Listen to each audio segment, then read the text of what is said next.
નમસ્કાર વિદ્યાર્થી મિત્રો, ધોરણ 9 વિજ્ઞાન વિષયમાં પાઠ નંબર 8 ગતિ આ નવા ચેપ્ટરની શરૂઆત આપણે આના પહેલાના લેક્ચરમાં કરી હતી. ગતિ એટલે શું, ગતિમાં આપણે કયા કયા મુદ્દાનો અભ્યાસ કરવાનો છે, આ બધી ચર્ચા આપણે પહેલા લેક્ચરમાં થઈ ગઈ છે. પહેલા લેક્ચરમાં આપણે જે પહેલો પોઈન્ટ છે સુરેખ પથ પર ગતિ. જ્યારે કોઈ પદાર્થ સુરેખ પથ પર જ્યારે ગતિ કરતો હોય, સીધી રેખામાં ગતિ કરે ત્યારે જે ગતિ થાય છે એ દરમિયાન પદાર્થે કાપેલું અંતર અને પદાર્થે કરેલું સ્થાનાંતર કોને કહેવાય એને સમજવાનો પ્રયત્ન આપણે કરતા હતા. જેમાં એક ઉદાહરણ આપણે જોયેલું કે કોઈ એક વસ્તુ જે છે એની ગતિપથ આપણને દર્શાવેલો છે 0 થી 60 કિલોમીટરનો, જેમાં O બિંદુ, A બિંદુ, B બિંદુ અને C બિંદુ 4 બિંદુઓ દર્શાવેલા છે. તો એમાં આપણે અંતર કોને કહેવાય, સ્થાનાંતર કોને કહેવાય એને સમજવાનો પ્રયત્ન આપણે કરતા હતા. તો આપણે અંતર વિશે સમજી ગયા કે અંતર કોને કહેવાય. એક રાશિ છે અંતર. તો અંતર વિશે આપણે સમજ મેળવી એ પ્રમાણે જો આપણે લખવું હોય તો લખી શકાય કે એકમ સમયગાળામાં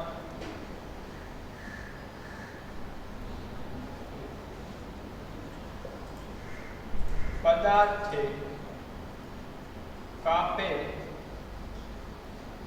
કુલ ગતિપથની લંબાઈને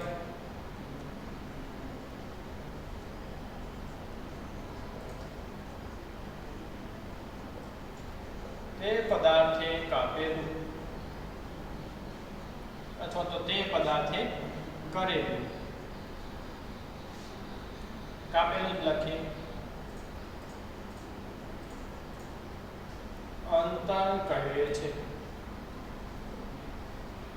અંતરમાં શું આપણે જોયું હતું કે જે તે સમયગાળામાં પદાર્થે કાપેલ કુલ ગતિપથની લંબાઈ, એટલે જે આખો ગતિપથ છે એની લંબાઈ જે છે એને તે પદાર્થે કાપેલું અંતર કહેવાય. તો આપણે લખવું જેવું લખી શકાય કે અંતર એટલે કે પદાર્થે કાપેલ અંતર એ ગતિપથ પર આધાર રાખે છે. પદાર્થ જે અંતર કાપે છે તે પદાર્થ એની ગતિપથ ઉપર આધાર રાખે છે. જે એનો ગતિપથ છે, એનો માર્ગ છે એની ઉપર અંતર આધાર રાખે છે. અંતરની દિશા સાથે કોઈ લેવા દેવા નથી કે કઈ દિશામાં અંતર કપાઈ રહ્યું છે એની સાથે એને કોઈ લેવા દેવા છે નહીં. તો જે રાશિ અહીંયા અંતરની રાશિ કહેવાય, તો જે રાશિને દિશા સાથે લેવા દેવા ન હોય તેવી રાશિને કહીશું આપણે અદિશ રાશિ. અહીંયા લખી શકાય અંતર અદિશ રાશિ છે. અંતર કેવી રાશિ છે? અદિશ રાશિ છે. હવે અંતર ધન પણ હોઈ શકે અને શૂન્ય પણ હોઈ શકે. અંતર જે છે ક્યારેક એવું કહેવાય કે થોડું પદાર્થ સ્થિર છે તો આપણે એમ કહેવાય કે 0 અંતર કાપે છે, અંતર કાપતો નથી. તો પદાર્થે કાપેલું અંતર શૂન્ય હોઈ શકે અને ધન હોઈ શકે. પદાર્થે કાપેલ અંતર શૂન્ય અને ધન હોઈ શકે. બંનેમાંથી એક હોય, કાં તો શૂન્ય પણ હોય અથવા તો ધન હોઈ શકે. તો આટલી વાત આપણે અંતરમાં શીખેલી. અને અંતરની હજુ એક વાત કરી દઉં તો અંતરનો એકમ જોઈએ. આપણે અંતરને માપવા માટે કયા એકમનો ઉપયોગ કરવામાં આવે છે? તો મીટર એટલે કે m, કિલોમીટર km. અંતરને માપવા માટે મીટર અને કિલોમીટર એકમનો ઉપયોગ કરવામાં આવે છે. આટલી વસ્તુ આપણે અંતરમાં સમજેલા. હવે કાલે જે ઉદાહરણ આપણે સમજતા એને ફરીથી સમજીએ અને એના આધારે આપણે એક બીજી રાશિ સ્થાનાંતર કોને કહેવાય એના વિશે સમજ મેળવીએ. અંતર તો આપણે જોઈ ગયા, હવે આપણે અંતરની સાપેક્ષે સ્થાનાંતર જોઈશું.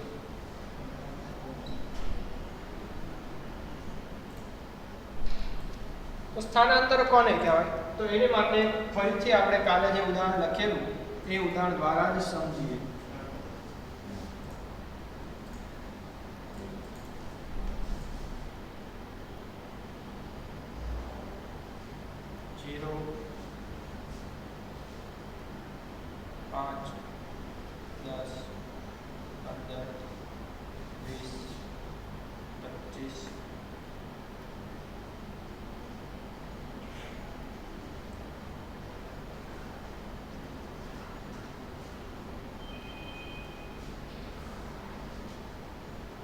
અહીંયા 60 કિલોમીટર દર્શાવતો આપણને એક ગતિપથ આપેલો છે, જેમાં બધા જ કિલોમીટરના આપણે અંક દર્શાવેલા છે અને અંક કયા એકમમાં દર્શાવેલા છે? કિલોમીટર એકમમાં દર્શાવેલા છે. આ ગતિપથ ઉપર અમુક સ્થાને તમને કોઈ નિશ્ચિત બિંદુ આપી દીધા છે, જેમ કે 0 નું સ્થાન એટલે કે આ સંદર્ભ બિંદુ આપણે લીધું છે, જ્યાંથી શરૂઆત થાય છે ગતિની, ત્યાં કયું આપી દીધું આપણે? O આપી દીધું છે.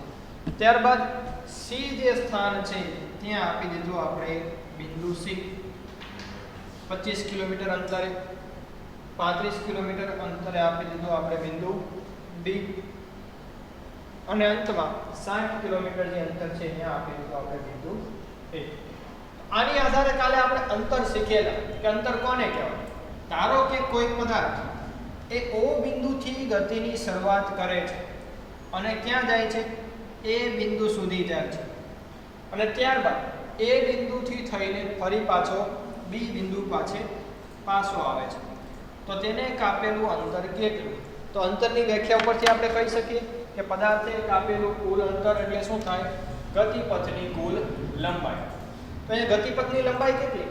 તો સૌપ્રથમ OA વત્તા A થી B પાછો આવે એટલે AB. આ સૂત્રમાં તમે કિંમત મૂકો એટલે આપણે પદાર્થે કાપેલું અંતર મળે. શું મળે? OA 60 કિલોમીટર વત્તા A થી B ની લંબાઈ કેટલી? 5, 10, 15, 20 અને 25 કિલોમીટર બરાબર કેટલા થાય? 85 કિલોમીટર એને અંતર કાપેલું કહેવાય. જો તે O થી A સુધી જાય છે અને A થી B સુધી પાછું આવે છે વસ્તુ, તો તેને કેટલું અંતર કાપ્યું કહેવાય? 85 કિલોમીટર. પરંતુ હવે આપણે જે શીખવાનું છે સ્થાનાંતર શીખવાનું છે. હવે સ્થાનાંતર કોને કહેવાય એ પહેલા આપણે સમજી લઈએ, પછી આપણે એને ઉદાહરણ દ્વારા સમજીએ કે સ્થાનાંતર આપણે કઈ રીતે શોધી શકીએ છીએ.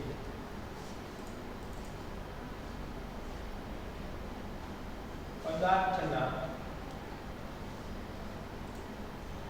લઘુત્તમ સ્થાનથી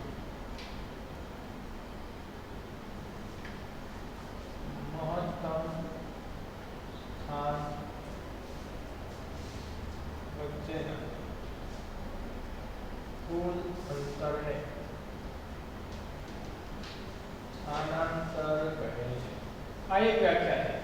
એનું લઘુત્તમ સ્થાન અને એનું અથવા તો શરૂઆતનું સ્થાન ને અંતિમ સ્થાન એ પણ કહી શકો. પદાર્થનું શરૂઆતના સ્થાનથી એના અંતિમ સ્થાન સુધીના અંતરને શરૂઆતના સ્થાનથી કયા સ્થાન સુધીના અંતિમ સ્થાન સુધીનું જે લઘુત્તમ અંતર છે એને સ્થાનાંતર કહેવાય. આ ઉપરાંત સ્થાનાંતરની બીજી વ્યાખ્યા લખી શકાય. એકમ સમયગાળામાં અથવા તો આપેલ સમયગાળામાં પદાર્થના સ્થાનમાં થતા ફેરફારને સ્થાનાંતર કહે છે. આપેલ સમયગાળામાં પદાર્થના સ્થાનમાં કેટલો ફેરફાર કર્યો છે, એના મૂળ સ્થાનેથી કેટલું દૂર ગયું છે, એને પદાર્થનું સ્થાનાંતર કહેવાય. હવે આપણે ઉદાહરણ દ્વારા સ્થાનાંતરને સમજવાનો પ્રયત્ન કરીએ. ધારો કે કોઈ એક કાર છે, એ કાર O બિંદુથી ચાલવાનું શરૂઆત કરે છે અને A બિંદુ સુધી આવે છે. ક્યાં સુધી આવે છે? O થી શરૂઆત કરે અને A બિંદુ સુધી આવે છે, અને એ જ કાર A બિંદુથી પરત ફરીને ફરી પાછી ક્યાં સુધી આવે છે? એ જ માર્ગે C બિંદુ સુધી પાછી આવે છે. તો હવે આ પદાર્થે કરેલું સ્થાનાંતર કેટલું? આ કારે કાપેલું સ્થાનાંતર કેટલું? તો હવે આપણે સ્થાનાંતર શોધીએ. કઈ રીતે શોધાય? તો વ્યાખ્યા ઉપરથી આપણે કહીએ કે પદાર્થના સ્થાનમાં થતા ફેરફારને સ્થાનાંતર કહેવાય, અથવા તો એની શરૂઆતના સ્થાનથી અંતિમ સ્થાન વચ્ચેનું જે અંતર છે એને સ્થાનાંતર કહેવાય. તો એનું શરૂઆતનું સ્થાન કેવું કહેવાય? O બિંદુ એટલે કે 0 કિલોમીટર, અને અંતિમ સ્થાન કેવું છે? C બિંદુ એટલે કે 25 કિલોમીટર. તો આ બે વચ્ચેનું અંતર કેવું થયું? 0 થી 25 કિલોમીટર અંતર થયું. તો એને કરેલું સ્થાનાંતર કેટલું? તો આ જે છે 0 થી 25 કિલોમીટર એટલે કે 25 કિલોમીટર છે એ પદાર્થે કરેલું સ્થાનાંતર કહેવાય. અને અંતર શોધવું હોય તો 60 પ્લસ CA એટલે 5 10 15 20 25 30 અને 35. 60 પ્લસ 35 કરો એટલે 95 કિલોમીટર એનું અંતર મળે અને જે 25 કિલોમીટર જે છે એનું સ્થાનાંતર કહેવાય. તો વિદ્યાર્થી મિત્રો આની પરથી આપણે સમજી શકીએ કે અંતર અને સ્થાનાંતર છે એકબીજાથી થોડી ઘણી અલગ અલગ રાશિ છે. કઈ રીતે અલગ પડે છે એ આપણે જોઈએ. તો હમણાં આપણે જોયું કે અંતર જે છે દિશા ઉપર આધાર નથી રાખતું, માટે કેવું કહેવાય? અદિશ રાશિ છે. પરંતુ સ્થાનાંતર જે છે એ દિશા ઉપર આધારિત છે. જે મૂલ્ય અને દિશા બંને ઉપર આધાર રાખે, જે રાશિ મૂલ્ય અને દિશા બંને ઉપર આધારિત હોય એવી રાશિને કહેવાય સદિશ રાશિ. તો સ્થાનાંતર સદિશ રાશિ છે. આ ઉપરાંત સ્થાનાંતર જે છે એને ગતિપથની લંબાઈ સાથે કોઈ લેવા દેવા છે નહીં. એટલે કે સ્થાનાંતર ગતિપથ પર આધારિત નથી. એકમની વાત કરીએ તો જે અંતરનો એકમ છે મીટર અને કિલોમીટર, એ જ એકમ સ્થાનાંતર માટે પણ ઉપયોગમાં લેવામાં આવે છે. તો એકમ ક્યાં થયા? મીટર અને કિલોમીટર એકમ છે, એને જ આપણે સ્થાનાંતર માટે પણ ઉપયોગમાં લઈ શકીએ છીએ. હવે સ્થાનાંતર કેવું હોઈ શકે? અંતરમાં આપણે જોયું કે પદાર્થે કાપેલું અંતર કાં તો શૂન્ય હોઈ શકે અથવા તો ધન હોઈ શકે, ક્યારેય ઋણ હોતું નથી. તો સ્થાનાંતર માટે આપણે શું લખી શકીએ? તો સ્થાનાંતર માટે આપણે 3 થી 4 કિસ્સામાં વાત કરી શકીએ. કે સ્થાનાંતર શૂન્ય, ધન અને ઋણ હોઈ શકે. આ ત્રણમાંથી કોઈ પણ હોઈ શકે. શૂન્ય પણ હોઈ શકે, ધન પણ હોઈ શકે અને ઋણ પણ હોઈ શકે. તો આપણે ત્રણેયને ઉદાહરણ દ્વારા સમજવાનો પ્રયત્ન કરીશું કે ક્યારે શૂન્ય હોય, ક્યારે ધન હોય અને ક્યારે ઋણ હોય છે. અને એ પણ કહી શકાય કે સ્થાનાંતર હંમેશા એ અંતર કરતાં ઓછું હોય છે. અને અંતર જે છે એ હંમેશા સ્થાનાંતર જેટલું અથવા તો સ્થાનાંતર કરતાં વધારે હોય છે. આ મુદ્દો પણ આપણે યાદ રાખવાનો છે. એને પણ આપણે લખી લઈશું અને ઉદાહરણ દ્વારા સમજવાના છે. તો આ જે છે એ અંતર અને સ્થાનાંતર વચ્ચેનો તફાવત છે, જે તમને પરીક્ષામાં પૂછાય. જેટલા માર્કમાં પૂછાય એટલા મુદ્દા તમારે લખવાના થાય છે. હજી એક મુદ્દો વધારી દઈએ. અંતરનું મૂલ્ય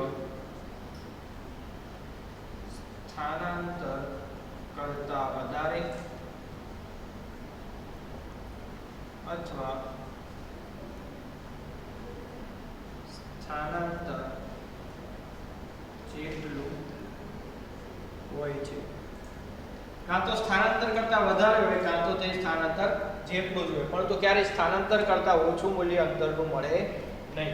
ત્યારે સ્થાનાંતરમાં શું લખી શકાય? સ્થાનાંતરનું મૂલ્ય અંતર જેટલું અથવા તેના કરતાં ઓછું પણ હોઈ શકે. આપણે સ્થાનાંતર માટે લખી શકીએ કે સ્થાનાંતરનું મૂલ્ય જે છે એ અંતર જેટલું પણ હોઈ શકે અને તેના કરતાં ઓછું પણ હોઈ શકે. હવે આપણે આ ચાર કિસ્સા જે છે, એટલે કે સ્થાનાંતરનું મૂલ્ય અંતર જેટલું ક્યારે હોય, ત્યારબાદ સ્થાનાંતરનું મૂલ્ય શૂન્ય ક્યારે હોય, ઋણ ક્યારે હોય, આ 3-4 કિસ્સા જે છે એના વિશે આપણે ઉદાહરણ દ્વારા સમજીએ કે કઈ રીતે ઋણ હોઈ શકે, શૂન્ય હોઈ શકે કે અંતર જેટલું જ હોઈ શકે. આ જે તફાવત છે એની પણ PDF હું તમને મોકલી દઈશ. આનો સ્ક્રીનશોટ ન પાડો તો પણ કોઈ વાંધો છે નહીં.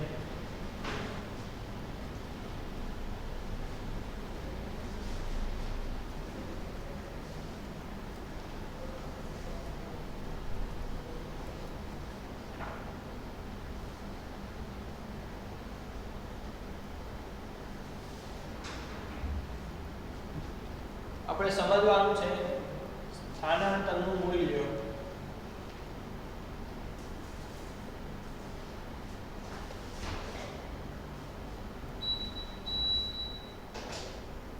અંતર જેટલું શૂન્ય અથવા ઋણ હોઈ શકે। આ પ્રશ્નનો આપણે જવાબ મેળવીએ કે સ્થાનાંતરનું મૂલ્ય કેવી રીતે અંતર જેટલું હોઈ શકે, શૂન્ય હોઈ શકે અથવા તો ઋણ હોઈ શકે। તો એની માટે ફરીવાર આપણે એક ઉદાહરણ દ્વારા સમજીએ। ઉદાહરણ જે આપણે લીધેલું એવું જ એક ઉદાહરણ લઈએ। અહીંયા O બિંદુથી ગતિની શરૂઆત થાય છે એટલે O બિંદુને આપણે કેવું બિંદુ કહીશું? સંદર્ભ બિંદુ।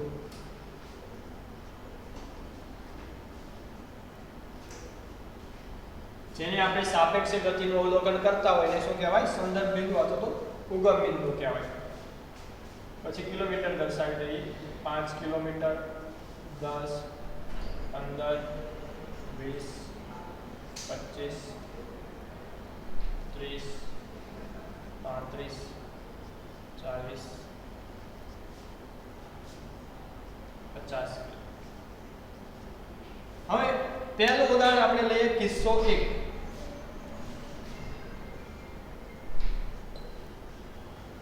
કિસ્સા 1 માં શું થાય છે કે કોઈ એક મોટર કાર O બિંદુથી ગતિની શરૂઆત કરે છે અને A બિંદુ સુધી આવે છે અને A બિંદુથી ફરી પાછી તે પાછી O બિંદુ પાસે પાછી આવે છે। કિસ્સો 1 લખી મોટર કાર O સ્થાનેથી ગતિની શરૂઆત કરીને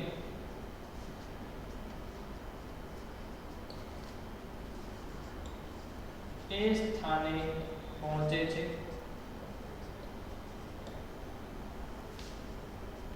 અને તે જ માર્ગ પર અથવા તો તે જ પથ પર પાછી O સ્થાને આવે છે। હવે તમે જો પદાર્થની ગતિનું વર્ણન કરવું હોય તો આપણે કરી શકીએ કે કોઈ એક મોટર કારથી ક્યાંથી ગતિની શરૂઆત કરી અને O સ્થાનેથી ગતિ કરવાની શરૂઆત કરી અને એ સ્થાને પહોંચી જાય છે। ત્યારબાદ એ જ માર્ગે શું થાય છે? પાછી ફરે છે અને ફરી પાછી ક્યાં આવી જાય છે? જ્યાંથી તેને ગતિની શરૂઆત કરી હતી ત્યાં જ તે પાછી આવે છે। તો આ કારે કાપેલું અંતર કેવું હોય તો શું કહી શકાય? તો અંતર બરાબર અંતર કેટલું થાય? તો O થી A સુધીનું અંતર વત્તા A થી ફરી પાછું O સુધીનું અંતર થાય ને। કુલ ગતિપથ કેટલો કપાણો એને અંતર કહેવાય। તો બરાબર અંતરમાં શું લખી શકાય? O થી A નું અંતર કેટલું થાય? 25 કિલોમીટર। તો O થી A થી O બે સરખું છે, આ પણ થાય 25 કિલોમીટર। એટલે ટોટલ અંતર કેટલું કપાણું? 50 કિલોમીટર અંતર કપાય છે। અહીંયા આપણને અંતર મળી ગયું। હવે આપણે સ્થાનાંતરની વાત કરીએ તો સ્થાનાંતર કેટલું થાય છે? તો અહીંયા તમે જુઓ કે કાર ગતિ કરવાની શરૂઆત ક્યાંથી કરે છે? O બિંદુથી। એટલે પ્રારંભિક સ્થાન કયું છે? O બિંદુ। તો અહીંયા લખાય અંતિમ સ્થાન। જો સ્થાનાંતર શોધવા માટેનું સૂત્ર લખી રહ્યો છું, અંતિમ સ્થાન માઈનસ પ્રારંભિક સ્થાન। આ બે વચ્ચેનો તમે તફાવત મેળવો એટલે આપણને એને કરેલું સ્થાનાંતર મળવાનું છે। તો અહીંયા તમે અંતિમ સ્થાન કોને કહી શકો? 0 કિલોમીટર અંતિમ છે ને, અંતે કાર આવીને ક્યાં ઊભી રહે છે? O બિંદુ એટલે કે 0 કિલોમીટર। તો અંતિમ સ્થાનમાં આપણે લખીએ 0 કિલોમીટર માઈનસ પ્રારંભિક સ્થાન। તો એની શરૂઆત ક્યાંથી કરી હતી ગતિની? તો ત્યાં પણ 0 કિલોમીટર જ હતું। તો પ્રારંભિક સ્થાન પણ શું આવે? 0 કિલોમીટર। તો આના પરથી કહી શકાય 0 માઈનસ 0 એટલે 0 કિલોમીટર। તો પદાર્થે કરેલું સ્થાનાંતર કેટલું? તો અહીંયા આપણે સ્પષ્ટ રીતે જોઈ શકીએ છીએ કે પદાર્થે કરેલું સ્થાનાંતર એ શૂન્ય હોઈ શકે છે। તો આની પરથી આપણે લખી શકીએ કે પદાર્થે કરેલ સ્થાનાંતર શૂન્ય હોઈ શકે. ચાલો આપણે એક મુદ્દો સાબિત કરી દીધો કે સ્થાનાંતર શૂન્ય હોઈ શકે છે. તો એક સાબિત થઈ ગયું. હવે બીજું સાબિત કરીએ એ અંતર જેટલું ક્યારે હોય. ફરી પાછું એક આપણે કિસ્સો લઈએ અને નવા ઉદાહરણ દ્વારા સમજીએ. આકૃતિ આને આવે છે, ખાલી એની ગતિની અવસ્થા જે છે આપણે બદલીશું. તો કિસ્સો 2.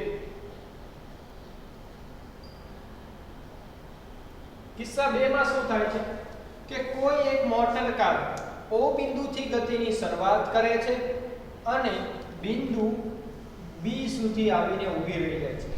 O થી શરૂઆત કરે અને B સુધી આવીને ઊભી રહે છે. અહીંયા પણ લખીએ આપણે મોટર કાર O બિંદુથી ગતિની શરૂઆત કરીને બિંદુ B અથવા તો સ્થાન D સુધી પહોંચે છે. આપણને એટલું જ આપેલું છે કે મોટર કારની ગતિની શરૂઆત ક્યાંથી થાય છે? O બિંદુથી થાય છે. અહીંયાથી ચાલો આપણે શરૂઆત કરીને ક્યાં પહોંચાડવાની છે? બિંદુ B સુધી, એટલે 50 કિલોમીટર. તો તેને કાપેલું અંતર કેટલું અને તેને કરેલું સ્થાનાંતર કેટલું એ આપણે મેળવવાનું છે. તો સૌપ્રથમ આપણે અંતર મેળવીએ. અંતર બરાબર ગતિપથની કુલ લંબાઈ. અહીંયા ગતિપથની કુલ લંબાઈ તમને સ્પષ્ટ દેખાય છે. કયો ગતિપથ થયો? O થી B સુધીનો, એટલે કે OB. તો ગતિપથની કુલ લંબાઈ આપણે કઈ લેવાની છે? રેખાખંડ OB બરાબર કેટલી લંબાઈ છે? 0 થી 50 કિલોમીટર. ટોટલ કિલોમીટર થી આપણા 50 કિલોમીટર. તો અહીં આપણને અંતર કેટલું મળે છે? અંતર બરાબર 50 કિલોમીટર. આ મોટર કાર કાપેલું અંતર 50 કિલોમીટર. હવે આપણે સ્થાનાંતર શોધીએ. ફરીવાર સ્થાનાંતરની વ્યાખ્યા યાદ કરો. પદાર્થનું અંતિમ સ્થાન માઈનસ પ્રારંભિક સ્થાન. સૂત્ર લખો. અંતિમ સ્થાન ઓછા પ્રારંભિક સ્થાન. સૂત્રમાં કિંમત મૂકીએ આપણે. પદાર્થનું અંતિમ સ્થાન કેવું છે? તો મોટર કાર ક્યાં આવીને ઊભી રહે છે? તો બિંદુ B પાસે. અંતિમ સ્થાન થાય B બિંદુ. B બિંદુએ કેટલા કિલોમીટર દર્શાવેલા છે? 50 કિલોમીટર.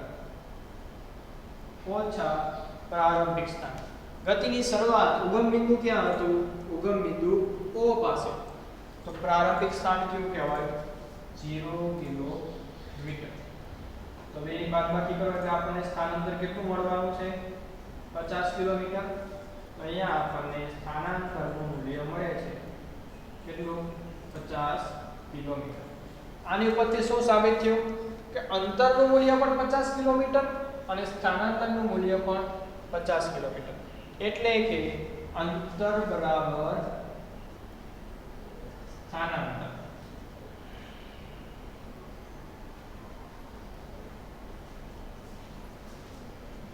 આના પરથી શું લખી શકીએ આપણે કે પદાર્થે કાપેલું અંતર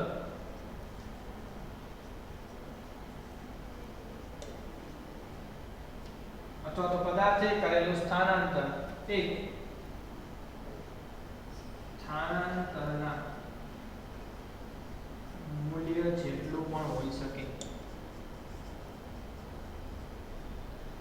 એટલે કે અંતર અને સ્થાનાંતર બે સમાન પણ હોઈ શકે છે. એવું નથી કે દર વખતે અંતર સ્થાનાંતર અલગ જ મળવાના છે. કેટલાક કિસ્સામાં એવું પણ બને છે કે અંતર અને સ્થાનાંતર તમને બંને મૂલ્યો એક સમાન પણ મળી શકે છે. તો આ વાત થઈ. પછી આપણે હજી એક આગળ કિસ્સાની વાત કરીએ કે ઋણ ક્યારે હોય. આપણે અંતર જેટલું મેળવી લીધું, શૂન્ય મેળવી લીધું. હવે જોઈએ સ્થાનાંતર જે છે એ ઋણ ક્યારે હોય છે. હવે કિસ્સા 3 ની વાત કરીશું.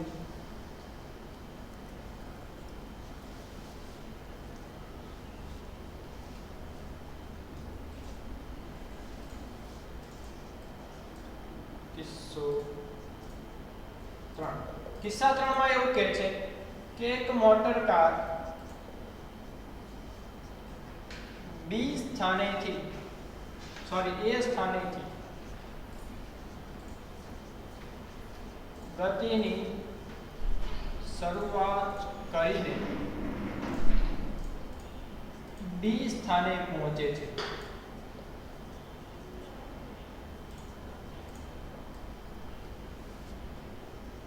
અને તે જ માર્ગ પર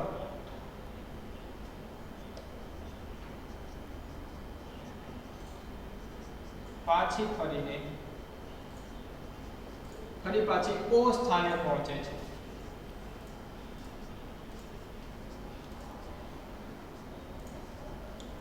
નવો કિસ્સો આપણને આપેલો છે કે એક મોટર કારની ગતિની શરૂઆત ક્યાંથી થાય છે? તો હવે જે ગતિની શરૂઆત થાય છે એ સ્થાનેથી થાય છે, એટલે એ સ્થાન આપણું ઉગમ બિંદુ થઈ ગયું। ત્યાંથી ગતિની શરૂઆત કરીને ક્યાં જાય છે? તો બી સ્થાને પહોંચે છે। એ થી બી આવી ગઈ અને ત્યાંથી તે પાછી ફરીને ક્યાં પહોંચી જાય છે? ઓ સ્થાને પહોંચી જાય છે। ત્યારે આપણે અંતર પણ મેળવવાનું છે અને સ્થાનાંતરનું મૂલ્ય પણ આપણે મેળવવાનું છે। તો સૌપ્રથમ આપણે જે રીતે અંતર મેળવતા હતા એ મેળવીએ। અંતર બરાબર શું લખી શકાય? એ થી બી સ્થાને જાય એટલે અંતર કેટલું થાય? AB જેટલું। તો AB વત્તા ફરીથી ક્યાંથી આવે છે? બી સ્થાનેથી નીકળે છે અને ઓ સ્થાને પહોંચે છે એટલે કે B4। આ બેનો આપણે સરવાળો કરીએ એટલે આપણને મળી જાય કુલ અંતર। તો AB નું અંતર કેટલું? તો AB 25 કિલોમીટર થી 50 કિલોમીટર વચ્ચે કેટલું અંતર હોય? 5, 10, 15, 20 અને 25। તો 25 કિલોમીટર વત્તા BO રેખાખંડનું અંતર કેટલું? એટલે કે અહીંયાથી અહીંયા સુધીનું અંતર કેટલું? તો આપણને ખબર જ છે 50 કિલોમીટર। તો અંતર કેટલું મળે કુલ આપણને? કારે કાપેલું કુલ અંતર બરાબર 75 કિલોમીટર। અહીંયા આપણને કારે કાપેલું અંતર મળી ગયું। હવે આપણે સ્થાનાંતર શોધીએ કે સ્થાનાંતર કઈ રીતે મળે આપણે? તો સ્થાનાંતર બરાબર ફરીથી સૂત્ર મૂકો, અંતિમ સ્થાન માઈનસ પ્રારંભિક સ્થાન। સ્થાનાંતરમાં આપણે શું શોધીશું? અંતિમ સ્થાન માઈનસ પ્રારંભિક સ્થાન। એમાં તમે કિંમત મૂકો એટલે આ પદાર્થે આ કાર્ય કરેલું સ્થાનાંતર તમને મળી જવાનું છે। અંતિમ સ્થાન કેવું છે? જુઓ અહીંયા અંતિમ સ્થાન છે બિંદુ O, કારણ કે કાર ક્યાં આવીને ઊભી રહે છે? બિંદુ O પાસે। O પાસેનું કિલોમીટર કેટલા દર્શાવેલા છે? 0 કિલોમીટર છે ને। અંતિમ સ્થાન કેવું કહેવાય આમાં? O એટલે કે 0 કિલોમીટર માઈનસ પ્રારંભિક સ્થાન। કારે ગતિની શરૂઆત ક્યાંથી કરી હતી? બિંદુ A થી। ત્યાં કેટલા કિલોમીટર આપેલા છે? 25 કિલોમીટર। 0 માંથી 25 બાદ કરો એટલે કેટલા આવે? Minus 25 kilometre. તો અહીંયા તમે જોઈ શકો કે સ્થાનાંતરના મૂલ્યની આગળ ઋણ નિશાની દર્શાવેલી છે। એ શું દર્શાવે છે? કે સ્થાનાંતરનું મૂલ્ય એ ઋણ પણ મળી શકે છે। આના પરથી લખી શકીએ આપણે કે સ્થાનાંતરનું મૂલ્ય ઋણ પણ મળી શકે છે। અહીંયા તમે જો કે માઈનસ દર્શાવે છે, એનો મતલબ સ્થાનાંતર ઋણ પણ મળી શકે। અહીંયા ઋણ નિશાની છે શું દર્શાવે છે? કે અંતરની વિરુદ્ધ દિશામાં સ્થાનાંતર થઈ રહ્યું છે। દિશા ઉલટાઈ જાય એટલા માટે શું દર્શાવે છે? માઈનસ નિશાની દર્શાવે છે। તો આ ઉપરથી આપણે ત્રણ કિસ્સા સાબિત કરી દીધા। એક તો સ્થાનાંતરનું મૂલ્ય અંતર જેટલું પણ હોઈ શકે, શૂન્ય પણ હોઈ શકે અને ઋણ પણ હોઈ શકે છે। અને હજી એક કિસ્સો યાદ રાખજો કે અંતરનું મૂલ્ય હંમેશા સ્થાનાંતર જેટલું અથવા તો સ્થાનાંતર કરતાં વધારે મળવાનું છે અને ક્યારેય ઋણ મળવાનું નથી। પણ હજી એક કિસ્સો આપણે બાકી છે કે અંતર શૂન્ય ક્યારે હોય? અંતર પણ ક્યારેક શૂન્ય હોઈ શકે। ક્યારે હોઈ શકે? તો એની માટે આપણે કિસ્સો 4 જોઈએ અંતર માટે।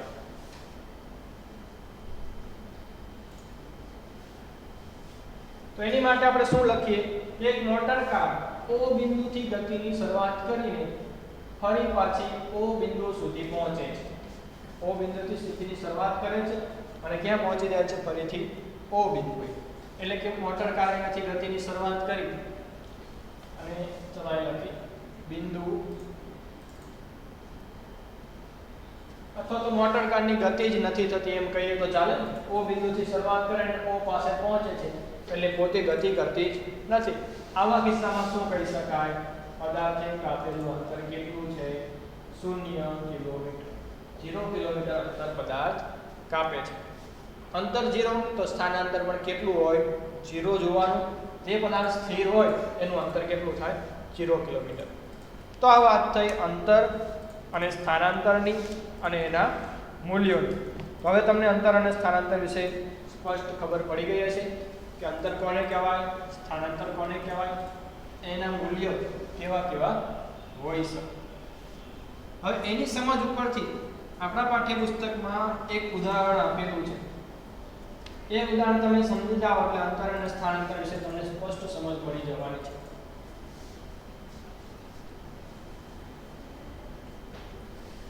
જો પેજ નંબર 99 ઉપર છેલ્લી પ્રવૃત્તિ જે છે પ્રવૃત્તિ નંબર 8.4 અને પ્રવૃત્તિ નંબર 8.3. તો શરૂઆત આપણે 8.3 થી કરી કે એક માપપટ્ટી અને એક લાંબુ દોરડું લો. બાસ્કેટબોલના મેદાનના એક ખૂણાથી તેની વિરુદ્ધ આવેલા બીજા ખૂણા સુધી ધારે ધારે ચાલતા જાઓ. તમારા દ્વારા કપાયેલા અંતર અને સ્થાનાંતરનું મૂલ્ય શોધો. બાસ્કેટબોલનું મેદાન કેવું હોય? લંબચોરસ હોય. આપણે દરેકે જોયું હોય, ના જોયું તો આપણને ખબર તો હોય એટલે કે બાસ્કેટબોલનું મેદાન જે છે એ લંબચોરસ હોય. હવે લંબચોરસ મેદાનમાં આપણે શું કરવાનું છે? ધારે ધારે ચાલતા જાય. ક્યાંથી ક્યાં સુધી? એક ખૂણાથી બીજા ખૂણા સુધી. આપણે અહીંયાથી ચાલવાની શરૂઆત કરી, બી પાસે પહોંચ્યા અને સામેનો ખૂણો કયો કહેવાય? સી. અહીંયા સુધી આપણે ચાલી લીધું. હવે અહીંયા આપણે કાપેલું અંતર કેટલું છે અને સ્થાનાંતર કેટલું છે એ આપણે શોધવાનું છે. કે આપણે કાપેલું અંતર કેટલું અને આપણે કરેલું સ્થાનાંતર કેટલું એ શોધો. હવે અંતર કોને કહેવાય? કે જે માર્ગ ઉપર આપણે ચાલેલા છીએ એ માર્ગની કુલ લંબાઈ હોય એને અંતર કહેવાય. કહેવાય ને? આ જે માર્ગ છે, ધારો કે a થી b સુધીની લંબાઈ x મીટર છે અને b થી c સુધીની લંબાઈ y મીટર છે. તો પદાર્થે કાપેલું અંતર કેટલું? તો આપણને મળે અંતર બરાબર AB વત્તા BC. AB કેટલું છે? x વત્તા BC કેટલું છે? y. તો પદાર્થે કાપેલું કુલ અંતર મળી ગયું આપણને કેટલું થાય? x વત્તા y એટલું મળે છે. હવે આપણે શોધવાનું છે સ્થાનાંતર કેટલું. તો સ્થાનાંતર કોને કહેવાય? તો પદાર્થથી અંતિમ સ્થાન અને પ્રારંભિક સ્થાન એ વચ્ચેનું જે લઘુત્તમ અંતર હોય એને સ્થાનાંતર કહેવાય.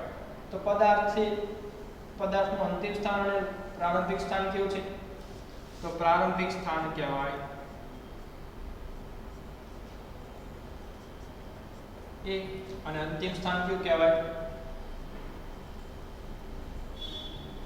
સી. તો એ સી વચ્ચેનું લઘુત્તમ અંતર જે મળે એટલે કે a થી c સુધીનું જે અંતર મળે છે એને શું કહેવાય? સ્થાનાંતર કહેવાય. તો સ્થાનાંતર બરાબર a થી c સુધીનું જે અંતર છે એને સ્થાનાંતર કહેવાય. હવે આપણે આને શોધવું હોય તો કઈ રીતે શોધી શકીએ? તો એકદમ સરળ રીત છે. તમને પાયથાગોરસનો નિયમ યાદ હશે છે ને? પાયથાગોરસનો પ્રમેય. જ્યારે કાટખૂણો આપેલો હોય અને બે બાજુ હોય અને કર્ણ હોય તો આપણે કર્ણની જે લંબાઈ છે આપણે મેળવી શકીએ છીએ. કઈ રીતે? તો કર્ણનો વર્ગ સામેની બાજુનો વર્ગ વત્તા પાસેની બાજુનો વર્ગ. આવું સૂત્ર હતું. તો અહીંયા કર્ણ કોણ છે? AC. તો AC નો વર્ગ બરાબર AB નો વર્ગ વત્તા BC નો વર્ગ. આ સૂત્ર મૂકો એટલે આપણને સ્થાનાંતર મળી જવાનું છે. તો AC નો વર્ગ છે એનો વર્ગ દૂર કરવો હોય તો આપણે શું કરી શકીએ કે AC બરાબર અંડરરૂટ AB નો વર્ગ વત્તા BC નો વર્ગ. તો અહીંયા આપણને AC જે મળે છે સ્થાનાંતર કહેવાય અને AB વત્તા BC જે છે અંતર કહેવાય. આમાં જો આપણને મૂલ્ય આપેલા હોય તો મૂલ્ય ઉપરથી આમાં તમે કિંમત મૂકો તો અંતર અને સ્થાનાંતરનું મૂલ્ય તમને મળી જશે. તો આ રીતે આપણે અંતર અને સ્થાનાંતરને સમજી શકીએ કે જે લઘુત્તમ અંતર છે એ સ્થાનાંતર અને કુલ પથ લંબાઈ છે એ અંતર. તો વિદ્યાર્થી મિત્રો આજે આપણે અંતર કોને કહેવાય, સ્થાનાંતર કોને કહેવાય, બંનેનો તફાવત અને અંતર અને સ્થાનાંતરના મૂલ્યોમાં કેવા કેવા ચેન્જ હોય એના વિશે સમજ મેળવી. તો હવે પછી જ્યારે આપણે લેક્ચર આવશે ત્યારે આપણે નિયમિત ગતિ, અનિયમિત ગતિ, ઝડપ અને વેગ વિશે સમજ મેળવીશું. અત્યારે અહીંયા સુધી રાખીએ. Thank you.